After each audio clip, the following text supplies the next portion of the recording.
Merci pour l'invitation d'être ici. Je suis très heureuse de peut-être pouvoir parler ici. Désolée, le français, c'est pas ma langue maternelle, mais on va se comprendre quand même. Du coup, le sujet que je vais aborder concerne les anomalies de l'arche aortique dans le contexte de l'hypoplasie du corps gauche. Bien sûr, on sait bien qu'au niveau embryologique, l'arc aortique provient principalement du quatrième arche pharyngée, mais aussi ces process évolutifs, c'est forcément lié à la quantité de flux antérograde qu'on a pendant la vie fœtale. Du coup, quand le fœtus développe une obstruction au niveau de la valve mitrale ou aortique, on va voir un développement qui est arrêté de l'arche aortique. Comme c'est un procès, on a des sujets, des moments, des phases différentes de développement fœtal qui sont liés aussi à un phénotype clinique différent. Quand l'obstruction survient très tôt dans le développement, on va voir une atrésie quasi complète de l'aorte ascendante, ce qu'on appelle une aorte fonctionnellement absente. Au contraire, quand on a une sténose qui est origine plus tard dans la grossesse, on peut avoir des sténoses dans la valve aortique qui peuvent être sévères, mais aussi modérées. Comme on vient de dire que c'est un continuum, on peut peut-être, dans des cas sélectionnés, aussi changer le développement de cette maladie. Et comme ça, on vient à l'expérience des interventions fœtales qui sont été faites dans les patients avec une sténose aortique qui était découverte trop pendant la grossesse. Bien sûr, cette technique est peut-être appliquée seulement dans cas très sélectionnés et avec des outcomes qui sont tout à fait pas encore clairs. Mais par exemple, ici, sur la diapo, on voit un cas d'un fœtus qui, à 23 semaines, a déjà été évidente avec une ventricule gauche qui ça se voit avec une fonction pas normale et une sténose sévère de l'aorte ascendante, avec un âge qui, en ce moment, s'est encore été bien développé, même si ça avait déjà une perfusion rétrograde. Cet enfant a reçu à 23 semaines une dilatation intra-utérine de la valve aortique. Et au moment de l'accouchement, on avait une aorte ascendante qui était développée de forme quasi normale. Si, au contraire, on a un développement naturel de la maladie, on voit que les patients peuvent avoir, dans la majorité des cas, au moment de la vie néonatale, une atrésie aortique très sévère, avec une aorte ascendante qui est quasi inexistante et une hypoplasie différente de l'arche aortique. Au contraire, quand on a une sténose sévère, comme on voit sur la diapo à droite, on voit que l'aorte ascendante a aussi un flux antérograde qui est préservé, même si l'aorte ascendante n'est pas suffisante en garantie une perfusion antérograde. À l'écho, ça on connaît tout très bien, ça se voit aussi la différence sans savoir enquêter, et on voit à gauche une aorte qui est quasi inexistante, surtout en comparaison de l'énorme valve pulmonaire. Et ici, à droite, on voit une valve aortique petite, mais quand même préservée. C'est différent, c'est pas seulement important au niveau anatomique. En même temps, cette distinction a bien sûr aussi une implication clinique. En fait, de tout à fait, les patients avec une atrésie aortique ont une perfusion de l'arche aortique qui est complètement rétrograde. Mais aussi, la sténose aortique est liée à un risque chirurgical de reconstruction de l'arche aortique plus élevé, à une perfusion coronaire qui est à risque pendant toute la vie, mais surtout dans la vie fœtale et néonatale, et aussi un risque de développement neurologique réduit. Et pourquoi c'est ça?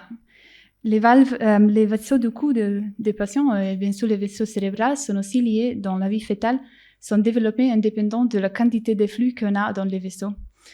Et pour ça, les patients avec une atrésie aortique ont aussi une hypoplasie des vaisseaux du cerveau, qui est liée à un delivery réduit d'oxygène pendant toute la grossesse et aussi la vie néonatale.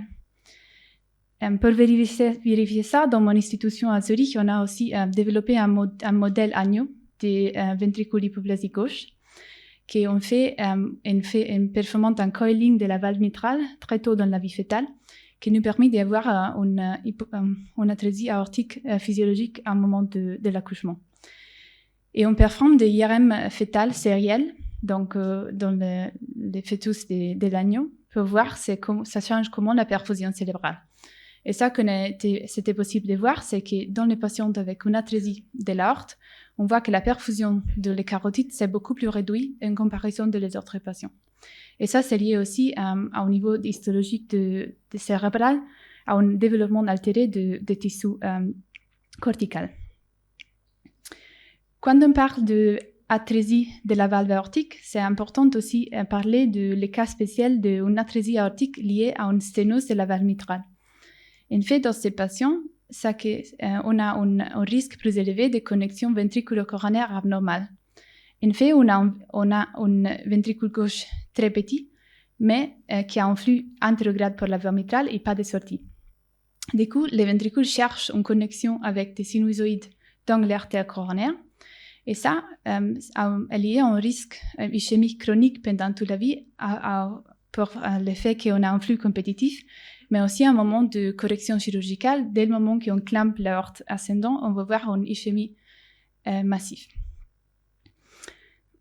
Maintenant, on retourne au même concept qu'on vient de débattre sur l'anatomie native de l'arche entre une arche romane et une arche gothique, parce que ça, c'est aussi important pour l'hypoplasie des corps gauche.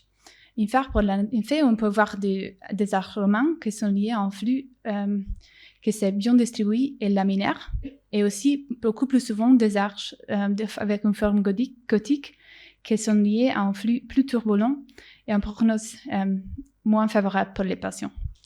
Et ça, on voit à l'écho aussi dans l'hypoplasie du corps gauche. On voit ici une arche qui avait une très belle courbe, du coup une arche romane, et ici une arche gothique. Du coup, comme on vient de dire, c'est pas seulement une question d'esthétique ou d'anatomie. Les patients avec une arche gothique ont souvent une hémodynamique moins favorable, un flux cérébral qui s'est réduit et aussi une perfusion coronaire plus difficile. C'est une complexité chirurgicale augmentée.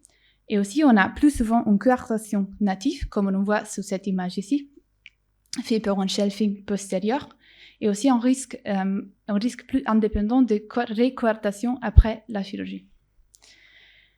La forme de l'arche, et surtout l'arche gothique avec une coartation native, sont ici importants quand on veut planifier une procédure hybride. En fait, dans les patients qui ont choisi de pallier au début avec une procédure hybride et pas une reconstruction de l'arche, il faut bien calculer le risque de perfusion rétrograde parce que toute la circulation rétrograde sert aussi pour les coronaires et aussi la perfusion cérébrale. Et on sait que les patients avec une racine aortique avec un Z-score inférieur à 3 et un canal artériel avec un angle supérieur à 60 sur l'aorte ascendante ou une coartation rétrograde avant la procédure ne sont pas des bons candidats pour une procédure hybride.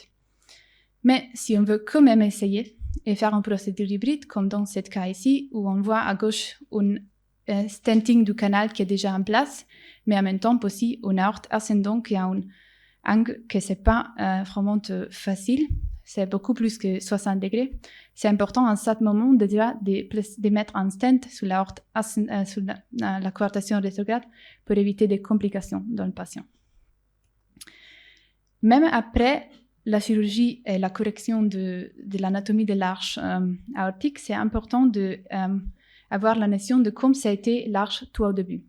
Enfin, comme se voit ici dans cette publication que ça vient de sortir en 2025, on voit que les 7 scores de la néo-aorte sont très bien et sont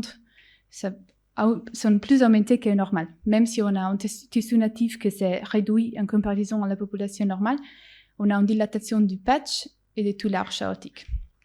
Mais au contraire, la partie qui est liée à l'isthmus aortique où on a eu une coartation au début, et un risque indépendant de coartation résiduelle dans le follow-up et un mismatch à long terme entre l'aorte ascendant et descendant. Comme on voit aussi, le Z-score de l'isthmus aortique, c'est celle-là qu'il n'a pas vraiment gagné dans le temps, et à partir de 14-16 ans, ça commence à redescendre. Donc ça, c'est un point critique tout au début.